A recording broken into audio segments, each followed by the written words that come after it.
Aku pengen cerita tentang sebuah buku yang pernah bikin aku mikir ulang tentang cara kita menjalani hidup. Bukunya berjudul Sebuah Seni untuk Bersikap Bodoh Amat, karya Mark Manson. Mungkin kamu pernah ngerasa, kadang hidup itu terlalu ribet, dan kita kebanyakan mikirin hal-hal yang sebenarnya nggak terlalu penting. Nah, buku ini mengajarkan kita buat memilah mana yang pantas kita perhatiin dan mana yang bisa kita lepas. Bayangin, selama ini kita sering merasa tertekan karena harus memenuhi ekspektasi dari lingkungan sekitar. Entah itu dari teman, keluarga, atau bahkan diri sendiri. Mark Manson bilang, hidup ini memang gak selalu manis dan penuh masalah. Jadi, daripada terus-terusan stres mikirin hal-hal kecil, kenapa nggak kita pilih untuk fokus pada apa yang benar-benar berarti? Di awal buku, Manson ngajak kita buat sadar bahwa kita punya budget emosional yang terbatas. Maksudnya, nggak semua hal layak untuk menguras energi dan perhatian kita. Kadang, kita terlalu asik ngejar kesempurnaan atau berusaha memenuhi standar yang sebenarnya nggak realistis. Di sini, aku pengen kamu mikir, apa sih yang sebenarnya penting buat kamu? Apakah itu karir, keluarga, passion, atau hal-hal lain yang bikin kamu merasa hidup? Dengan mulai menilai apa yang beneran bermakna, kita bisa lebih fokus dan gak terlalu kejebak sama hal-hal sepele. Intinya, buku ini ngajarin kita buat gak takut menghadapi masalah. Karena, jujur aja, masalah itu udah jadi bagian dari hidup. Daripada kita terus-terusan cari alasan buat menghindar atau merasa down, mending kita terima kenyataan bahwa hidup itu nggak selalu indah.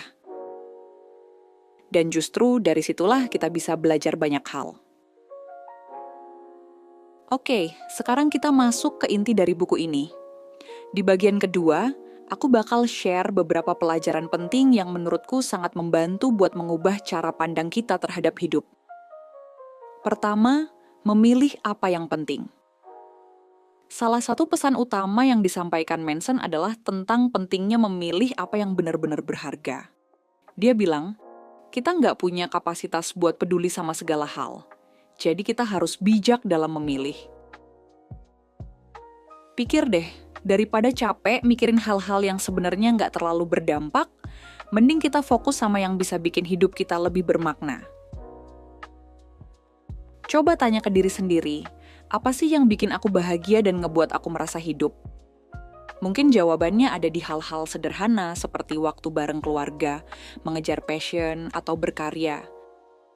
Dengan begitu, kamu kok nggak akan terbebani oleh tekanan yang nggak perlu.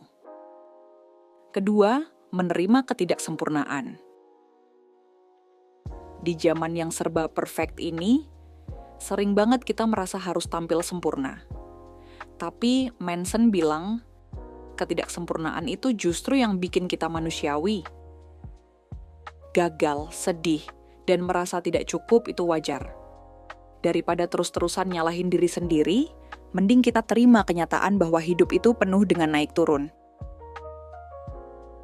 Aku yakin, kalau kamu bisa terima bahwa nggak ada yang benar-benar sempurna, termasuk diri kamu sendiri, kamu akan merasa lebih bebas dan nggak lagi terjebak dalam perasaan bersalah.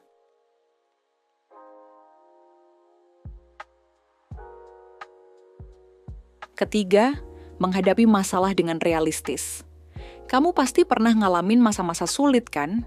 Manson ngajarin kita buat melihat masalah dengan lebih realistis. Jadi, daripada larut dalam rasa putus asa, lebih baik kita fokus cari solusi praktis.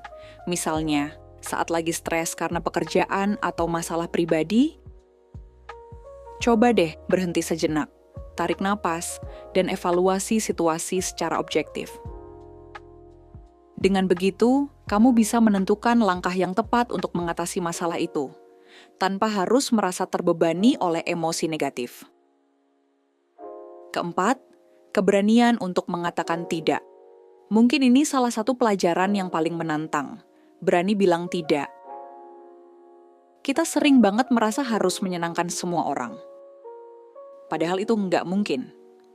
Manson mengingatkan, Kalau kamu nggak bisa memuaskan semua keinginan atau harapan orang lain, itu bukan berarti kamu gagal. Justru dengan berani menetapkan batas, kamu bisa menjaga kesehatan mental dan energi untuk hal-hal yang lebih penting. Coba deh mulai belajar bilang tidak dengan tegas tapi tetap ramah. Biar kamu nggak merasa terjebak dalam situasi yang nggak bermanfaat.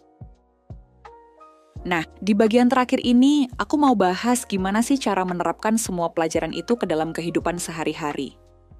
Aku yakin kalau kamu mulai mempraktikkan beberapa hal berikut, hidup kamu bakal terasa lebih ringan dan bermakna.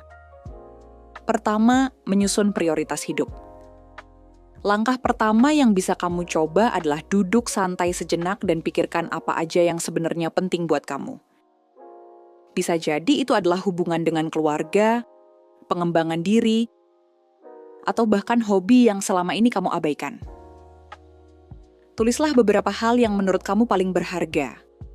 Dengan daftar prioritas ini, kamu bisa lebih mudah memutuskan mana hal yang layak kamu beri perhatian, dan mana yang bisa kamu lepas begitu saja. Kedua, menangani masalah dengan sikap positif.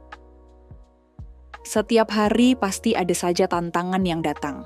Alih-alih merasa kewalahan, coba ubah sudut pandangmu, lihat masalah sebagai kesempatan untuk belajar. Saat kamu menghadapi kesulitan, ingatlah bahwa setiap masalah membawa pelajaran berharga. Jangan biarkan kegagalan membuat kamu menyerah, tapi gunakan momen itu untuk tumbuh dan menjadi lebih baik. Kadang, solusi terbaik muncul ketika kita sudah cukup tenang dan berpikir jernih. Ketiga, belajar menerima dan merayakan ketidaksempurnaan. Ingat, nggak ada yang sempurna di dunia ini, termasuk diri kita sendiri. Jadi cobalah untuk lebih ramah pada diri sendiri ketika menghadapi kegagalan atau kesalahan. Dengan begitu, kamu akan merasa lebih ringan dan tidak terbebani oleh ekspektasi yang terlalu tinggi. Percayalah, setiap pengalaman, baik itu manis atau pahit, punya nilai tersendiri dalam perjalanan hidup. Jadi, intinya dari buku Sebuah Seni untuk Bersikap Bodo Amat adalah tentang menemukan kebebasan dalam memilih apa yang pantas kamu pedulikan. Buku ini ngajarin kita untuk fokus pada hal-hal yang benar-benar bermakna, menerima bahwa hidup itu nggak selalu sempurna, dan belajar menghadapi masalah dengan kepala dingin. Semua pelajaran ini mengajak kita untuk hidup lebih ringan dan tidak terus-menerus terjebak dalam tekanan yang nggak perlu. Aku harap dengan ngobrol santai seperti ini, kita bisa menangkap pesan-pesan penting dari buku ini. Cobalah untuk mulai memprioritaskan hidupmu, menerima kekurangan, dan berani menetapkan batas yang sehat. Percayalah, setiap langkah kecil itu akan membawa kamu ke arah hidup yang lebih bahagia dan bermakna. Terima kasih sudah mendengarkan ceritaku tentang buku ini. Semoga apa yang kamu dengar bisa menginspirasi kamu untuk lebih bijak dalam memilih dan menjalani setiap hari. Jangan lupa untuk terus belajar dan menikmati prosesnya, karena hidup itu penuh dengan pelajaran. Hai, kamu pengen menikmati buku dengan cara yang lebih simpel? Channel ini pas banget. Di sini aku bakalan ngerangkum buku yang pernah aku baca, jadi versi yang lebih singkat. Kalau kamu suka dengan channel ini, jangan lupa subscribe ya. Terima kasih.